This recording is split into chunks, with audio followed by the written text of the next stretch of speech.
الذين آمنوا إنما الخمر والميسر والأنصاب والأزلام رجس من عمل الشيطان فاجتنبوه لعلكم تفلحون. إنما يريد الشيطان أن يوقع بينكم العداوة والبغضاء في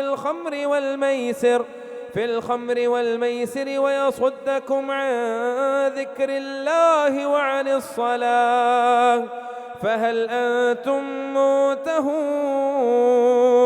وأطيعوا الله وأطيعوا الرسول واحذروا فإن توليتم فاعلموا أنما على رسولنا البلاغ المبين.